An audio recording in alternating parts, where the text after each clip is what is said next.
Salam sejahtera dan salam satu Malaysia. Saya Hafizah Rahmat, Melaka TV. 15,000 orang telah hadir untuk bersama-sama melihat dengan lebih dekat pemimpin nombor 2 negara Timbalan Perdana Menteri Tan Sri Muhyiddin Yassin di jamuan Perdana Kenduri 1 Malaysia Rakyat Berbilang Kaum Negeri Melaka. So many nights taking hands in the mirror and I could try. Perpaduan yang sedia terjalin antara kaum di negara ini perlu diperkukuhkan bagi mewujudkan suasana negara lebih aman, maju, selamat dan makmur. Ketua Menteri Datuk Seri Muhammad Ali Rostam berkata, rakyat Malaysia terdiri pelbagai kaum dan agama perlu menganggap diri mereka sebagai bangsa Malaysia yang berfikir dan bertindak ke arah mencapai satu matlamat.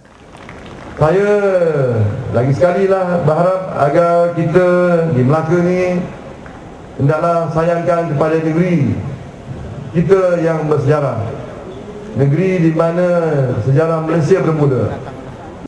Gagasan Satu Malaysia yang diasaskan Perdana Menteri Datuk Seri Muhammad Najib Tun Razak membawa aspirasi bagi meningkatkan hubungan kaum bagi memastikan rakyat Malaysia dapat menjalinkan perpaduan yang lebih erat.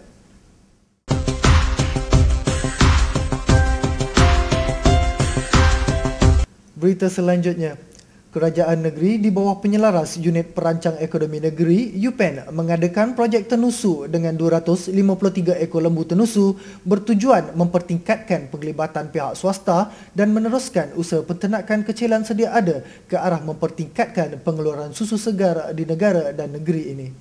Lawatan Timbalan Perdana Menteri yang disambut Exco Pertanian dan Pembangunan Desa Datuk R. Perumal mengiringi Ketua Menteri Datuk Seri Muhammad Ali Rostam serta Menteri Pertanian dan Industri Asas Tani Datuk Seri Noh Omar.